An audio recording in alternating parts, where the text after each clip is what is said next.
Sa mga lugar po na nakaranas ng nakakawalan ng kuryente, as of 8 PM po kagabi, naideklara or nabalik na po lahat yung kanilang power.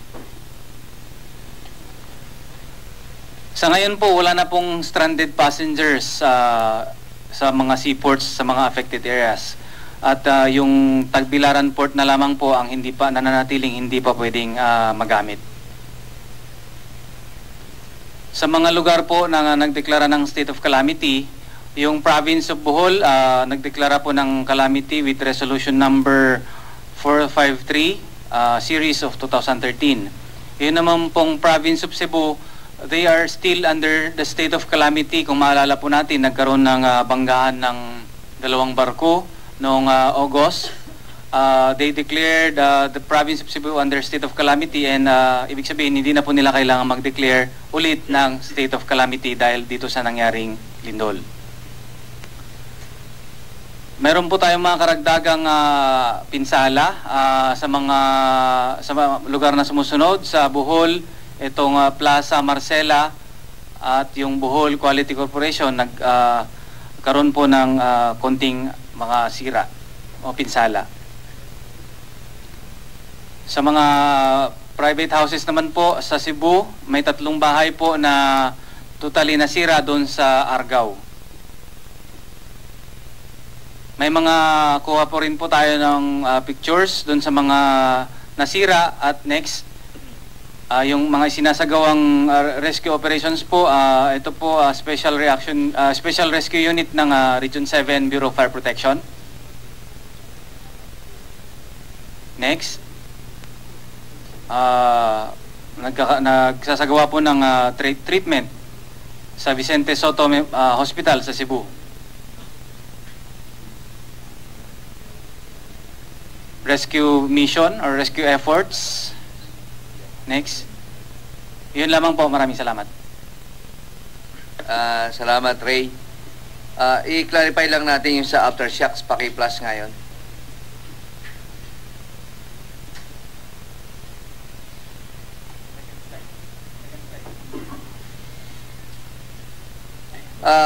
Makita po natin dito na maraming aftershocks na nangyari since yesterday. But it doesn't mean to say that this is destructive. At yung iba, ang less than 5% ay hindi nga napipil ng tao yung pag-shake. Ito napipil lang at nire-record ng machine. Yung machine na nakaka-record ng mga aftershocks na yan. And yesterday, despite merong aftershocks na more than 200 sa briefing ni Director Solidum, only 5 or 7 aftershocks were felt by people. So, hindi po masyadong alarming because normal ang aftershocks after a major earthquake. And it doesn't mean to say na itong 823 na ito ay alarming. Normal lang po yan.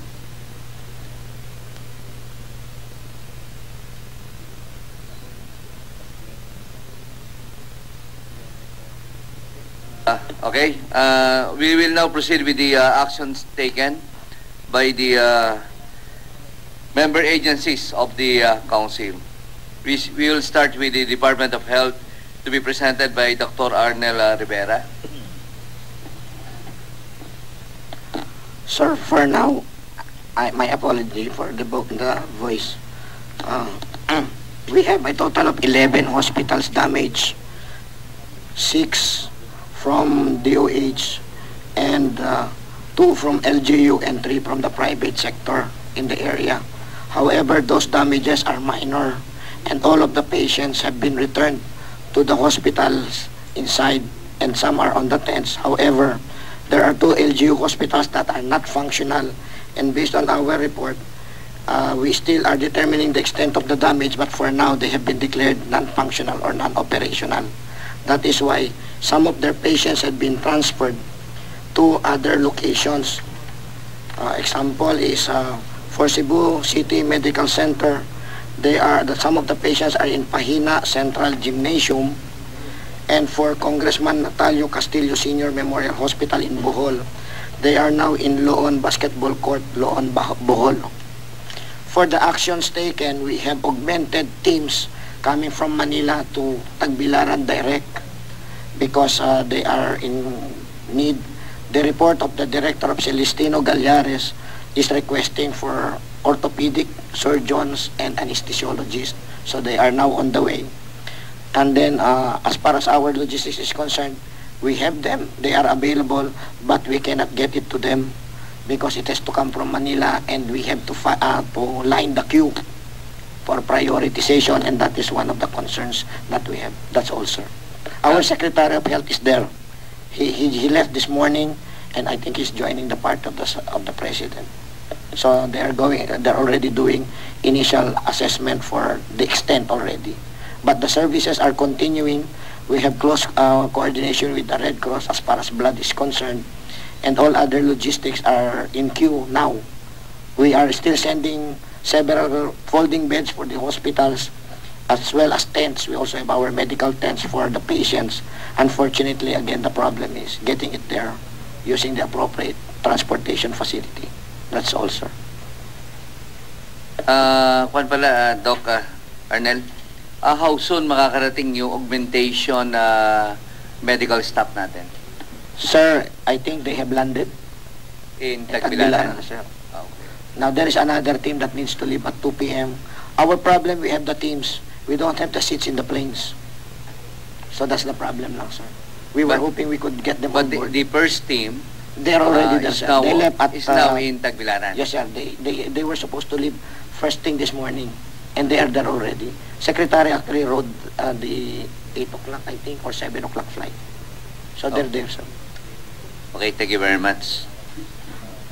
Next to present is from DPWH, Director Ernesto Gregorio. Good morning, sir. As of 8 a.m., our actions taken for the past 26 hours, we already deployed the necessary heavy equipment at the area, the damaged areas, with necessary personnel complement. And we already provided the necessary warning signs. And right now, we are still conducting po yung assessment ng damages on how much is the cost of the damages. And as of 8 a.m. We have still 20 bridges affected. Next slide, please. Next slide, please. Up, sobra. Okay. We have 20 bridges based on as of 8 a.m. 20 bridges were affected, 18 are not passable, and 2, which was reported last night as not as hardly passable, are already passable. 4 road sections in Bohol also are still closed to traffic, and 17 churches are damaged. In Cebu, we have 4 road sections with damages and but already passable, and reported in Negros 1 bridge damage approach, but already passable. To provide you with the details, in Bohol, the 20 bridges are the Batan Bridge in Maribohok, which collapsed. Kamayaan Bridge, also not possible, a damage approach. Tultogan Bridge in Calape, approach problem then. Tagbawang Bridge in Albor, collapse yung bridge. Clarin Bridge, the approach, may settlement was approach.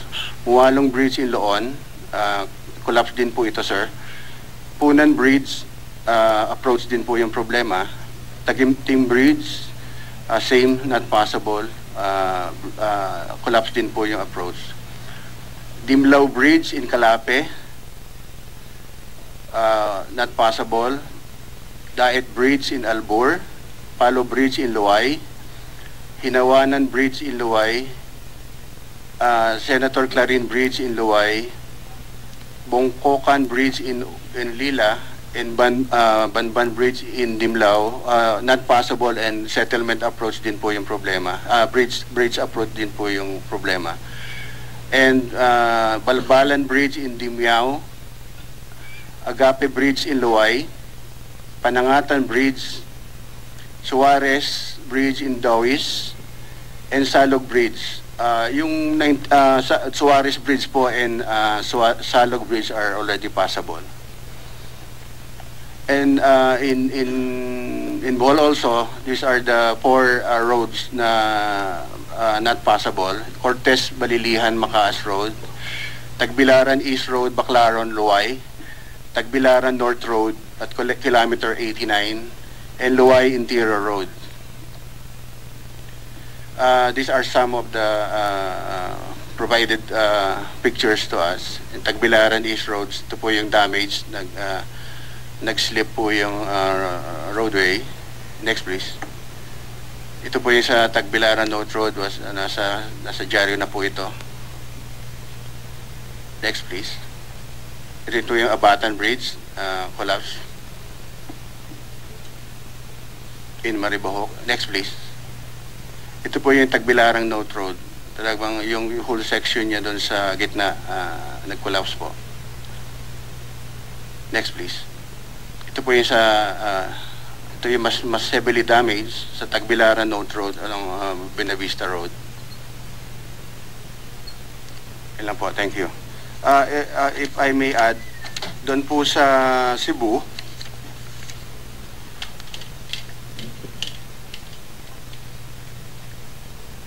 hindi na po. I'm sorry, sir. Okay na po. Thank you. Salamat, Director. Clarification lang, ano? You have mentioned about 18 bridges not passable, ano? Do you have an estimate as to when this will be restored or temporary bridges that can be constructed? Yes, sir. Bali, ongoing po yung assessment namin sa regional office. Kung makikita niyo po yung sa collapse po, talaga pong kailangan ng Major new repair. design. Okay. Dahil sa old design na po siya at kailangan po palakasin natin yung sa design natin. Foundation. Opo. And kailangan din po yung tama nga po, yung dadaanan pong temporary. Pinag-aaralan po ng regional office namin. Yesterday, the President gave instruction to deploy structural engineers to assess the structural soundness of some buildings partially affected before people will be allowed to go back to the buildings or houses. Have we deployed structural engineers already? Yes, sir. May outstanding instruction na po si Secretary Singson yesterday. Doon po sa aming Bureau of Design, nagde-deploy na po sila ng necessary personnel to assess po yung structures. Plus po yung nasa regional offices namin. Nasa regional office namin po, plus yung nasa district offices po namin. Kasama po sila ng local government na nag-a-assess po. He mentioned about Philippine Institute of Civil Engineers will be tapped to assist the PWH. Yes po.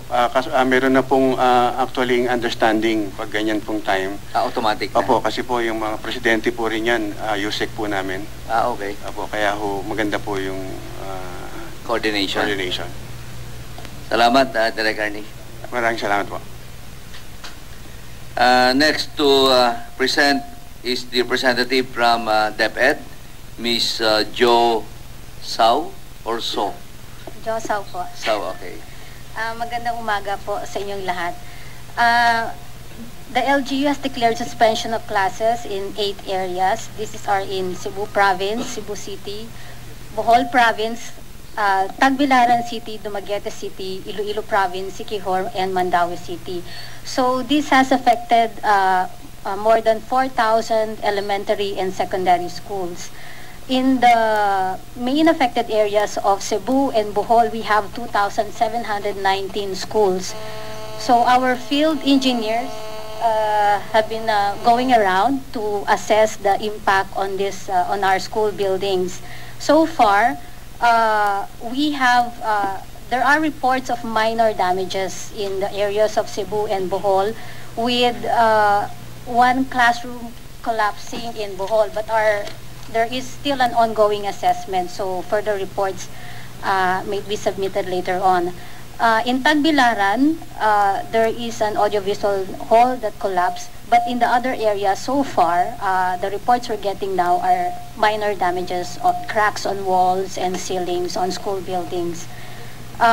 DepEd is also preparing to identify alternative classroom sites, because classrooms will not be allowed to be used if it has not been declared as safe.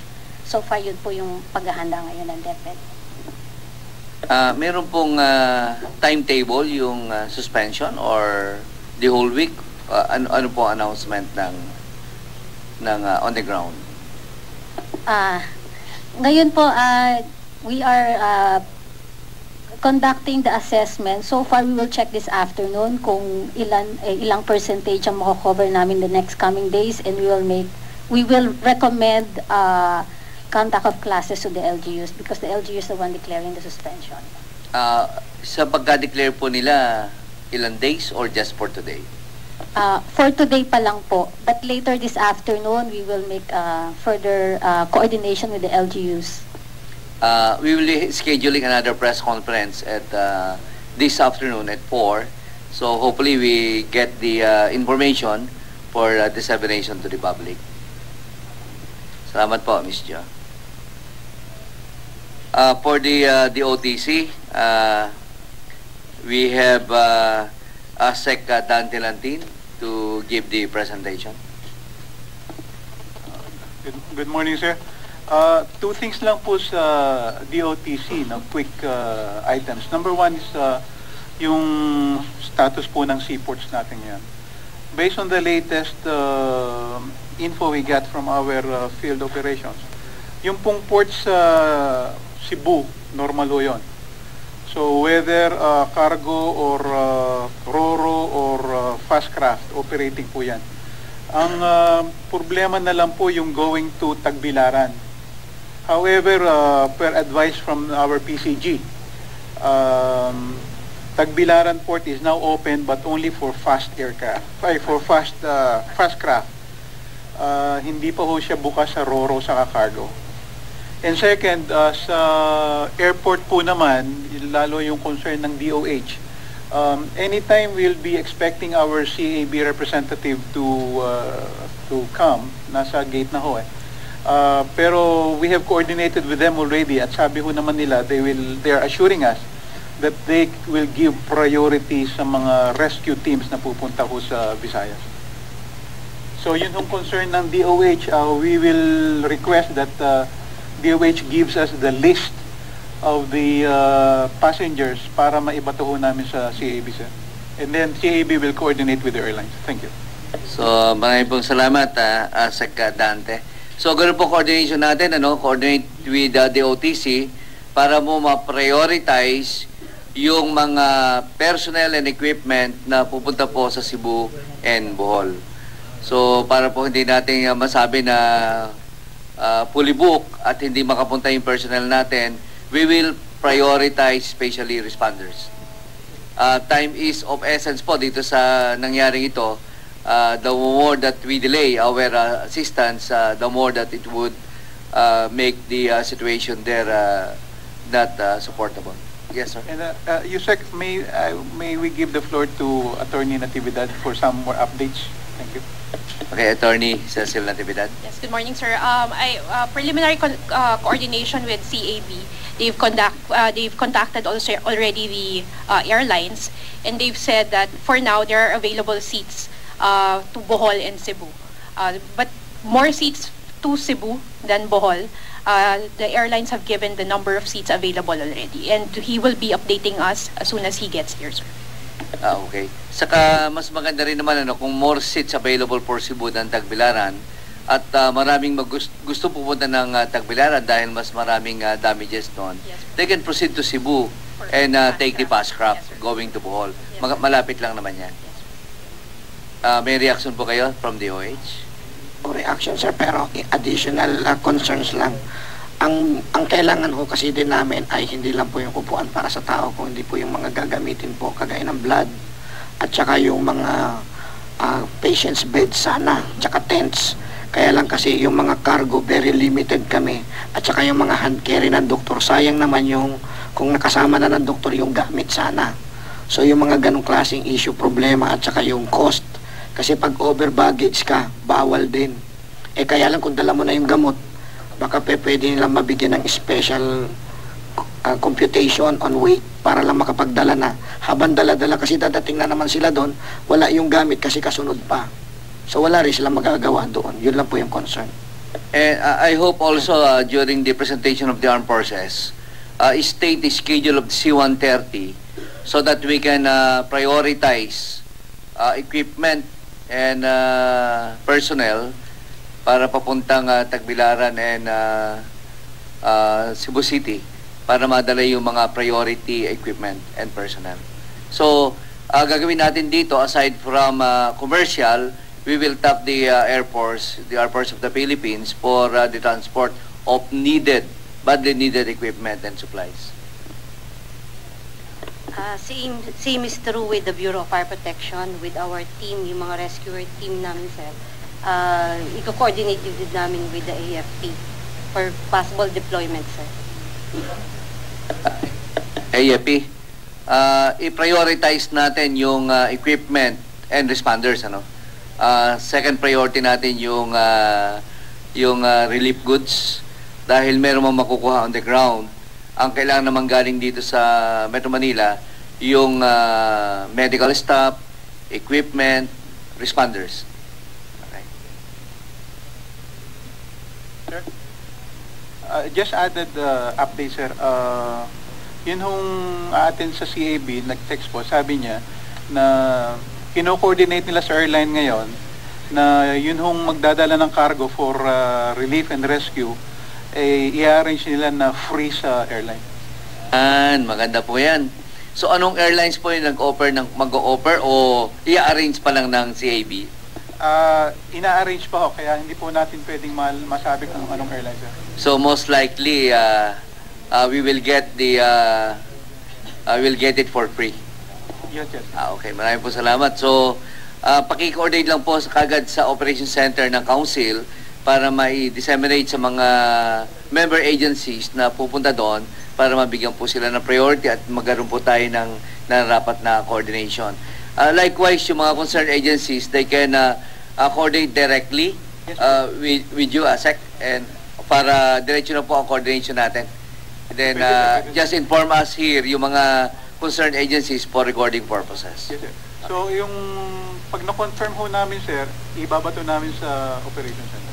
Okay. Thank you very much, ASEC Dante. Okay, next would be from the Armed Forces of the Philippines. We have Colonel Rocky Binyag. Good morning, sir. For the AAP, we have the following updates to present.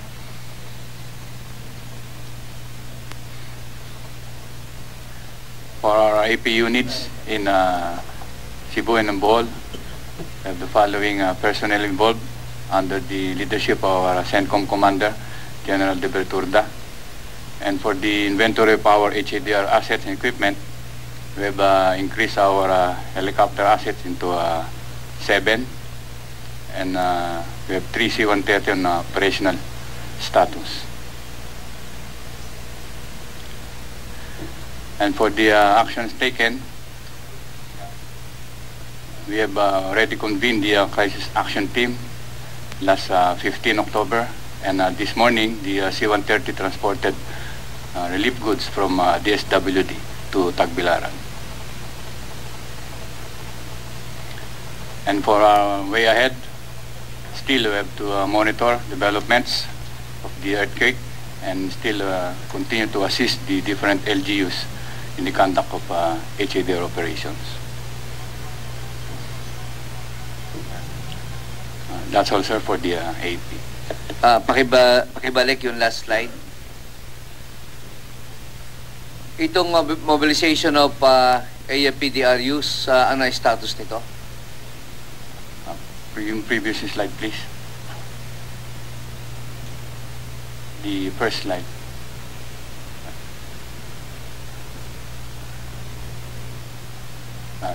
This one, sir. For the units for the CENTCOM, we have the following HRD assets deployed, sir. And for the different units, for different locations, sir, with the following strength, different from Carmen, Bohol, Pilar, and Balihiran, Bohol, sir. Next slide. Next slide. Yung pa na yan, no? Yung, na ito na-deploy na ba? Yes, sir. Yung next scheduled trip naman ng C-130, kailan? Right now, we have scheduled on 16, 18, 21, and 25, 30, and 31 of this month, sir. Hindi. Yung nasabi mo kanina, previous slide, sa bottom. Previous slide. Yun na, tama na yun. Ayan o, C-130 transported 25,000 pounds. Kailan ito?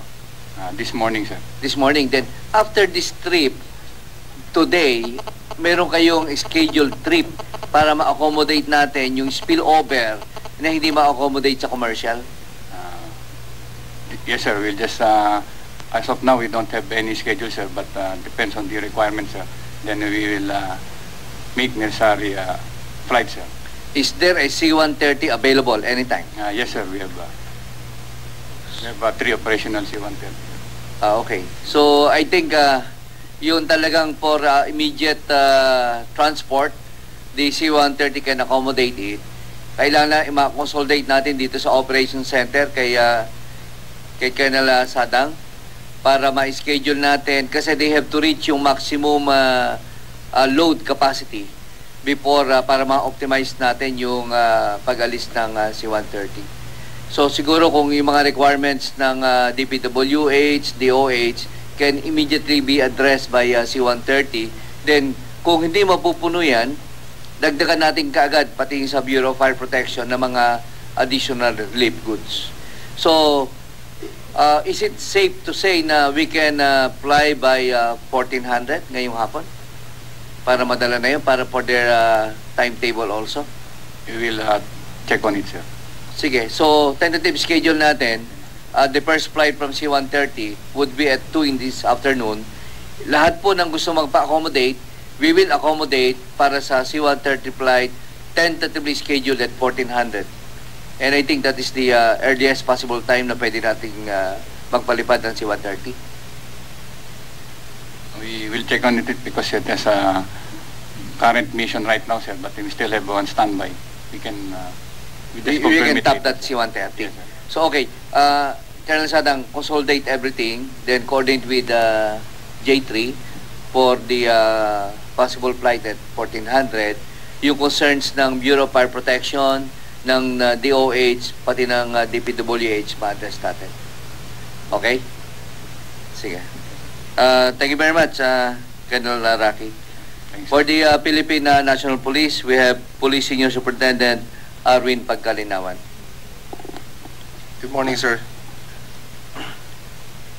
For next slide, please.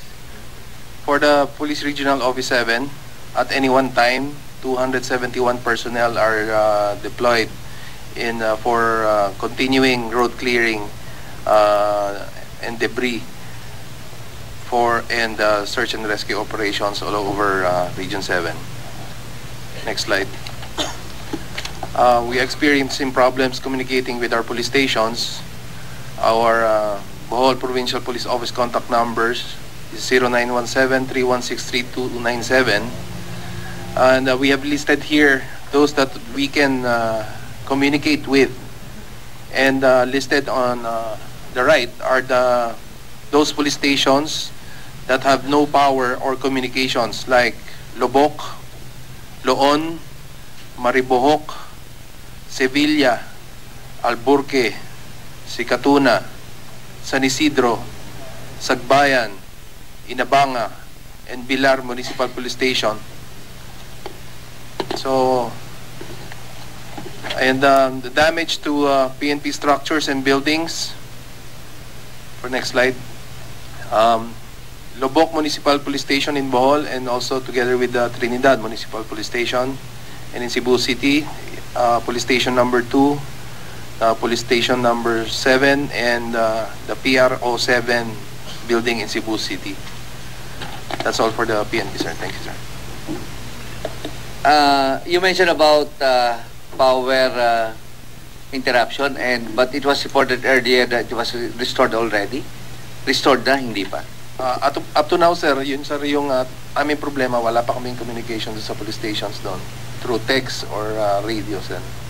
So, Because of power outage. Yes, sir, yes, sir. Pero we have reported that it was restored already. Baka sa Tagbiliran lang, sir. Yung Tagbilaran. outlying town, sir. Yung sir ang may problema, sir. Yung mga na-cut off, sir, So, yung tubig and kuryente and bridges. Okay. Wala pa talaga, sir. Okay, let's check on that, ano? Para, I think it's very important that we establish communication to these municipal police stations. Thank you, Arwin. For the Bureau of Fire Protection, we have Fire Senior Superintendent Sophia Mendoza. Magandang umaga po sa inyong lahat. The Bureau of Fire Protection would like to report yung updates po namin on the response ng Bureau of Fire Protection. Next slide, please. Yan yung, it was reported yung kagabi. So, next slide. For the response coming from Region 6, we have 12 fire trucks with 3 firefighters or rescuers, total of 6 rescuers each. Coming from the Bago City Fire Station of Bacolod, Negros Occidental. They assisted in the conduct of damage assessment with the building officials of the Bago Hospital Laboratory, or the lab and pharmacy section sustains small cracks in north and south portions. Likewise, we have 1 fire truck with 2 personnel coming from the Pontevedra Fire Station, Pontevedra, Negros Occidental. They assisted also in the conduct of damage assessment with the building officials, with 2 resident houses partially damaged, wall and fence collapsed. Another report, we have 1 fire truck with 2 personnel from Hinubaan Fire Station, Hinubaan, Negros Occidental. 1 house collapsed, totally damaged. Next slide, please. So as for Region 7, we have 58 firefighters deployed as of this moment, with we have 1 fire truck with 5 firefighters in Talamba Fire Substation, Talamba Elementary School, Science Building. Nakita po nila doon that may mga major interior cracks. They estimated yung cost damage of 2 million. They also conducted assessment of the building together with building officials, but luckily po, no injury reported. Another fire truck with firefighters from Lahug Fire Substation. They went to Gaisano Country Mall kasi po merong nag-collapse na canopy. Estimated cost of damages around more or less 500,000, as they assess with the building officials also. No injury reported. For Region 7 also, we have 1 fire truck with 5 firefighters from Lahug Fire Substation. They went to IT Park. No reported damages. They assist in the evacuation operation. Number of evacuated persons more or less 100,000. No injury reported. Lahug Fire Substation also proceeded to Iglesia ni Cristo in General Maximum Avenue. 2 towers collapse. Estimated damages is 2 million, as they also assisted in the assessment of the building together with the building officials. We have also Parian Fire Substation. They went to Basilica del Santo Niño. Collapsed bell tower, estimated damages is 1 million. Also the Pahina Central, they proceeded to GMC Building Plaza Independencia. 3 vehicles totally damaged and 1 collapsed canopy. Estimated damages is, I think it's 6.5 million. They conducted clearing operations. Next slide. Next slide, please. Another report from Region 7 from Mabolo Fire Substation. They proceeded to Subutel North Reclamation Area. No reported damages. They also assisted in the assessment of the building and assist in evacuation operation. Advised to stop hotel operation as of the moment. Number of evacuated persons more or less 100,000. No injury reported. As to Cebu City Fire Station, they proceeded to Panganiban Cebu City Medical Center. They provided illumination of the building as reported. Next slide. In Region 7 also, they activated yung Oplan Paghalasa with all the ICS staff, composed of the District Fire Marshal, the Deputy District Fire Marshal, the SDO, station commanders. They proceeded to Lapu-Lapu City together with the Central Fire Station, Junog, Central Fire Station, Marigudon Fire Station, Poblacion Fire Station, as they referred to pillbox intensity scale with assessment all contained in intensity 7. It is considered very strong. So very high-rise building and or structures surrounded and inspected during the area survey are with cracks in their interior walls, finishing walls, window panes, and other noticeable minor physical damages. Actions taken: deployment of all the district and station personnel on duty for assessment of damages and effect and rescue and medical operation to any eventualities in the respective AOR. They also assist in the evacuation of clients, guests, employees on the establishment inspected. So all duty personnel of this district and station within AOR is on red alert for 24 hours with field inspection anticipating for tremors. They reported injured 2 male and 2 female, casualty none, structural minor damages.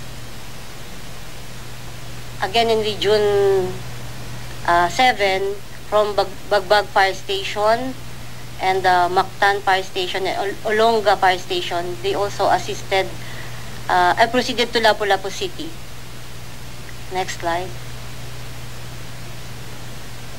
Likewise, Siquijor Fire Station proceeded to of Maria Siquijor with partial damage of the residential buildings. Estimated amount of damages is 20,000. They also assisted in the conduct of assessment and site inspection. They reported 1 casualty in the person of Ulda Rico L. Magsayo, 83-year-old, and 3 injured, namely Florentina Magsayo and 2 unidentified persons. From Bohol, ito po yung response nila.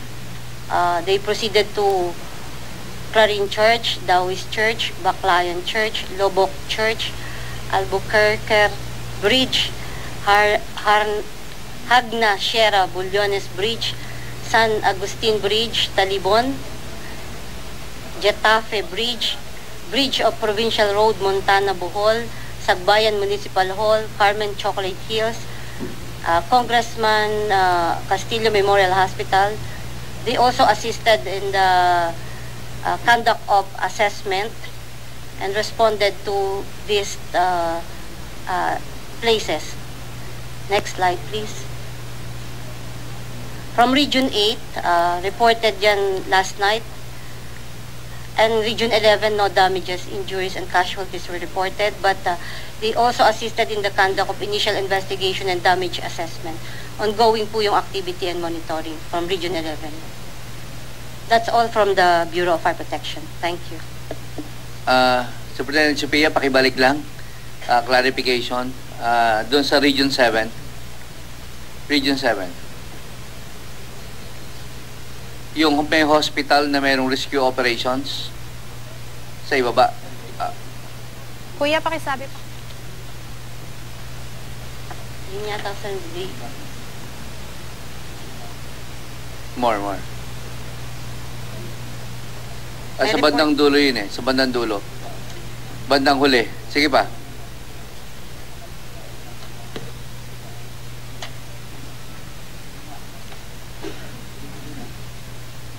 One more.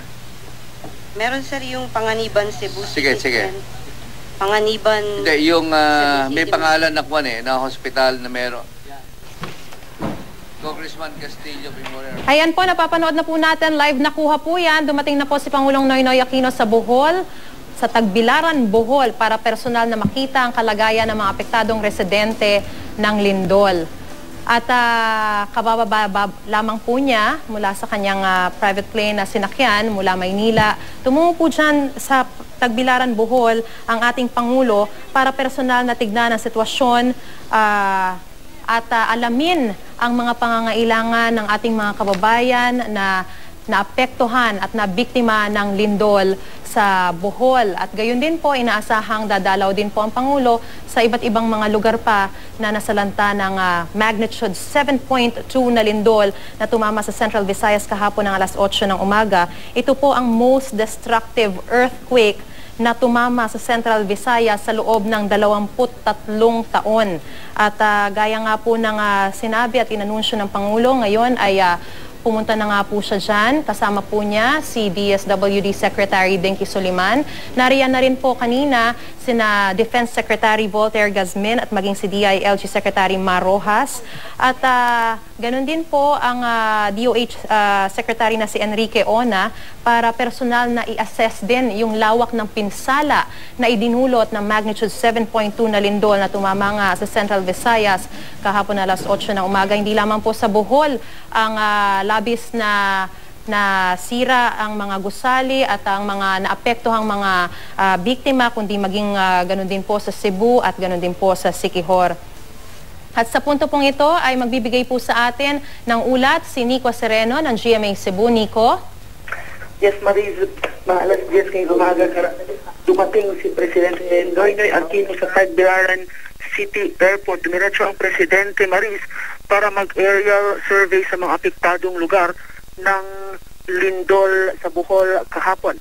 Matapos ito, Maris, ay nakatakdang pumunta si Pinoy sa grandstand sa CPG Sports Complex para kumustahin din yung ilang mga biktima ng lindol na pansamantalang nananatili roon at mapangumusta ang kanilang kalagayan. Matapos ito, Maris, na nakatakdang mag-press briefing at command conference ang Presidente kasama ng iba't ibang mga government agencies at officials para malaman ang kabuang extent ng damage nitong nasabing lindol sa Bohol. Maris. Bukod Nico, dun sa mga nakita nating mga opisyal, sino-sino yung mga kasama pa ni Pangulong Noynoy Aquino? Yung namataan natin kanina, Maris, is DILG Secretary Mar Rojas lang yung nakita muna natin kanina na pumunta sa airport. Nandun na rin si Bohol Governor Edgar Chato na isa sa mga sumalubong sa Presidente sa pagdating niya dito sa Tagbilaran City. Mukha bang matatagalan si Pangulong Aquino dyan? Ano bang impormasyon na ibinigay sa inyo dyan?